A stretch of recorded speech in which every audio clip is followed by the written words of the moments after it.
Hello everyone, welcome back to MK info educare. आज के इस वीडियो में हम लोग वर्ल्ड हिस्ट्री में फ्रेंच सोसाइटी के बारे में जानने वाले हैं। फ्रेंच सोसाइटी 18th सेंचुरी में कैसा था, इसी के बारे में इस वीडियो में आज हम लोग चर्चा करेंगे, जानेंगे। तो चलिए इस वीडियो को शुरू करते हैं। सबसे पहले इस दुनिया के नक्शा में फ्रांस कहाँ है उसे देख लेते हैं। तो ये वर्ल्ड मैप है और इस वर्ल्ड मैप में ये फ्रांस है और इसी फ्रांस में जो सोसाइटी थी 18th सेंचुरी में, उसके बारे में आज हम जानेंगे। अब इस वर्ल्ड मैप से इस फ्रांस को जब हम सेपरेट करते हैं तो इसका कुछ इस तरह से मैप बन जाता है। ये फ्रांस की नक्शा है, आप देख सकते हैं। अब चलिए शुरू करते हैं फ्रेंच सोसाइटी के बारे में। इसके पहले हम अपने इंडियन सोसाइटी के बारे में पहले जान लेते हैं। एंशिएंट टाइम में हमारा जो भारतीय समाज था वो 4 वर्गों में बटा हुआ था। जैसा कि हम सब इतिहास में पढ़े हैं, जानते हैं।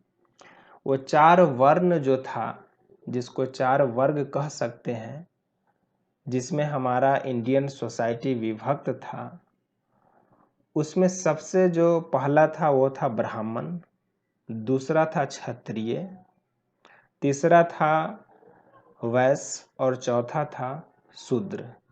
तो ये अपने काम के हिसाब से, अपने कर्म के हिसाब से ये 4 कैटेगरी अपने इंडियन समाज में बटा हुआ था।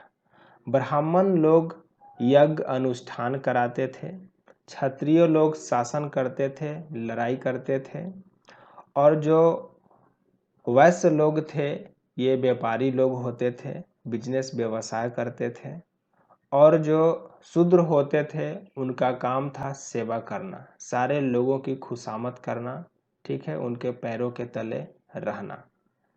ये था उस समय की सोसाइटी अपने एंशिएंट इंडियन में। उसी प्रकार हम आज जो चर्चा करने वाले हैं वो फ्रांस की सोसाइटी की। तो फ्रेंच सोसाइटी जो था 18th सेंचुरी में वो 3 वर्गों में विभक्त था, जो अभी इस वीडियो में हम लोग जानेंगे, ठीक है। तो ये फ्रेंच का सोसाइटी 3 वर्ग में जो विभक्त था वो किस नाम से जाना जाता था? तो first state, second state and third state के नाम से जाना जाता था। तो इसका मतलब हुआ कि 18वीं सदी में फ्रांस की समाज 3 वर्गों में यानी 3 कैटेगरी में विभक्त था। First state, second state and third states, ठीक है। यहाँ स्टेट्स मीन्स क्लास या वर्ग कह सकते हैं, ग्रुप कह सकते हैं, ठीक है। तो फ्रेंच सोसाइटी 3 वर्गों में विभक्त था। कौन कौन? First states, second states and third states. अब जानेंगे कि यह फर्स्ट स्टेट्स में कौन लोग आते थे। तो फर्स्ट स्टेट्स में आने वाले लोगों को क्लर्जी के नाम से जाना जाता था। एक क्लर्जी का क्या मतलब हुआ? तो इसका मतलब हुआ पादरी, पुजारी या पुरोहित। जो अपने इंडियन सोसाइटी में जो ब्राह्मण लोग होते थे, वैसा ही मतलब यहाँ पे फ्रांस की समाज में ये क्लर्जी लोग का काम था। ये लोग चर्च में रहते थे, इनका काम था चर्च में पूजा, प्रार्थना करना, ठीक है। और सेकेंड स्टेट वाले को राय मशविरा सलाह देना, ठीक है। ये हाई प्रोफाइल के, हाई रैंक के लोग थे, ठीक है, फ्रांस की समाज में। अब जो सेकेंड स्टेट में जो लोग आते थे उन्हें किस नाम से जाना जाता था? उन्हें नोबिलिटी के नाम से, ये नोबेल लोग हुआ करते थे। कुलीन वर्ग, हिंदी में कहें तो कुलीन वर्ग या शासक वर्ग या सामंत वर्ग कह सकते हैं। मतलब इनका काम था शासन करना, ठीक है। जो जमींदार लोग होते थे, ठीक है, जो शासन करते थे, राजा लोग होते थे, वो सब नोबेल लोग होते थे। उन्हें सेकेंड स्टेट्स के अंतर्गत रखा गया है, ये कुलीन लोगों को, ठीक है। अब जो थर्ड स्टेट्स हैं उसमें कौन लोग आते थे? तो इसमें आने वाले लोगों को बर्जुआइस लोग कहते हैं, ठीक है। ये बर्जुआइस कैटेगरी के लोग जो थे, ये मिडिल क्लास फैमिली के होते थे, मध्यम वर्ग से आते थे। और जो भी पीजेंट्स, वर्कर्स जो लोग थे, टीचर्स, वकील, जज, बिजनेसमैन, ये सारे लोग थर्ड स्टेट्स में आते थे और इन्हें बर्जुआई के नाम से जानते हैं, बर्जुआई वर्ग, ठीक है, या मिडिल क्लास बोल सकते हैं, मध्यम वर्ग बोल सकते हैं। तो इस तरह से फ्रेंच सोसाइटी 3 वर्गों में, 3 कैटेगरीज में विभक्त था 18th सेंचुरी में। अब बात करते हैं फर्स्ट स्टेट की। तो फर्स्ट स्टेट में उस समय लगभग 1,30,000 लोग आते थे और सेकेंड स्टेट में 40 लाख लोग आते थे, ठीक है। यानी कि first state and second state में जो लोग होते थे उनकी संख्या लगभग 18वीं सदी में इतने थी। मतलब कि कलरजी लोगों की संख्या 1,30,000 थी और जो नोबिलिटी लोग थे उनकी संख्या 40 लाख थी। और ये 40 लाख लोगों की अगर हम बात करें तो इसमें जो फैमिली आते थे नोबिलिटी फैमिली में 80,000 फैमिली थी। यानी कि 80,000 फैमिली में लगभग 40 लाख लोग रहते थे। अब अगर टोटल पॉपुलेशन की बात करें हम फ्रांस की, तो उस समय लगभग फ्रांस की टोटल जनसंख्या, कुल जनसंख्या 2.5 करोड़ थी, 2,50,00,000 थी। और इसमें से 1,30,000 फर्स्ट स्टेट में लोग आ जाते थे और 40 लाख सेकेंड स्टेट में लोग आ जाते थे, ठीक है। अब बचा इधर थर्ड स्टेट। तो थर्ड स्टेट में जो लोग आते थे वो 90% लोग थे। तो इसका मतलब हुआ कि जब थर्ड स्टेट में 90% लोग उस समय थे तो ये दोनों स्टेट मिलाकर, यानी कि first state and second state में लोगों की संख्या हो जाएगा 10%, ठीक है। जब थर्ड स्टेट अकेले 90% पॉपुलेशन को कवर कर रहा है तो इसका मतलब कि ये 1,30,000 और ये 40 लाख लोग मिलके 10% हो जाते हैं। तो इस तरह से पॉपुलेशन थी उस टाइम में ये फ्रेंच सोसाइटी की।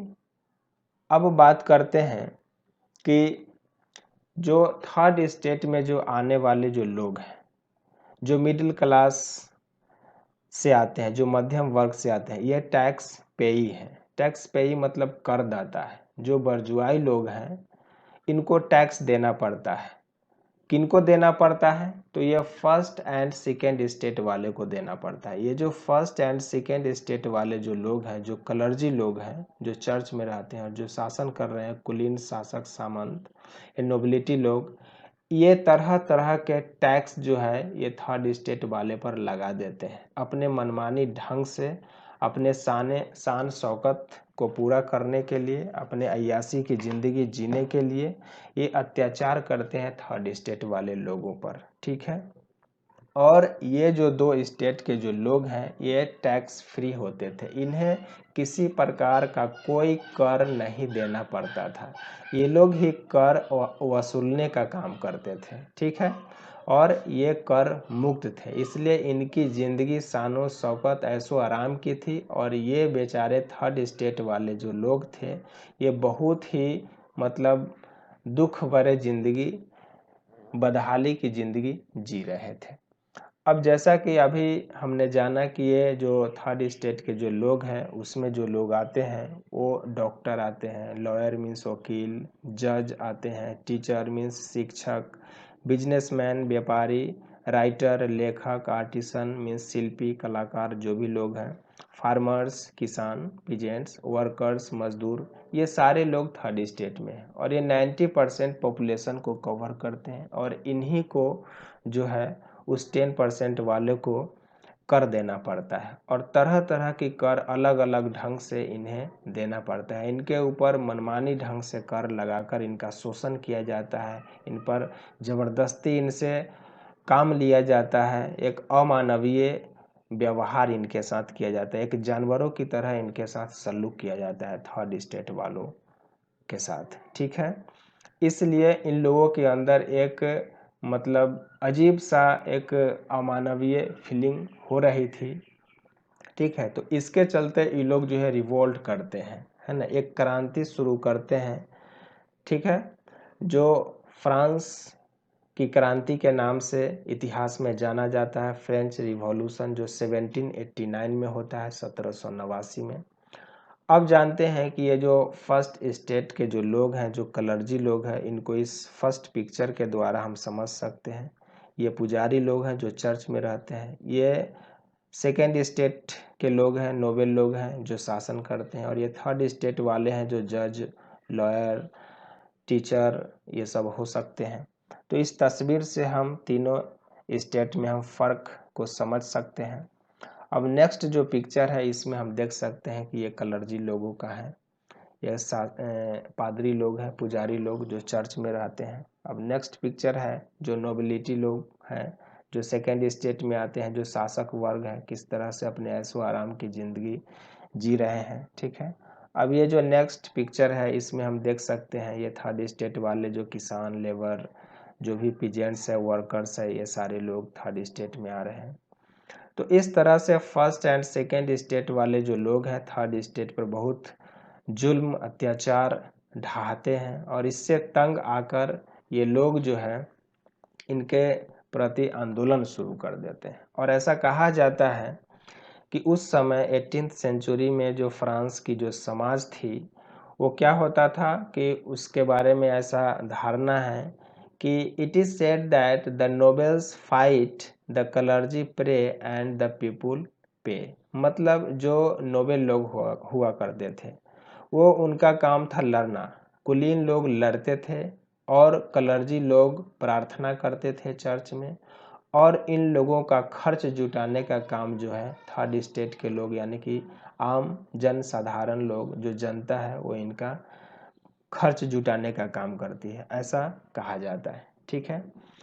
तो आई होप ये वीडियो आपको पसंद आया होगा और समझ में आ गया होगा कि किस तरह से 18th सेंचुरी में हमारा उस समय जो फ्रांस की समाज थी वो विभक्त था।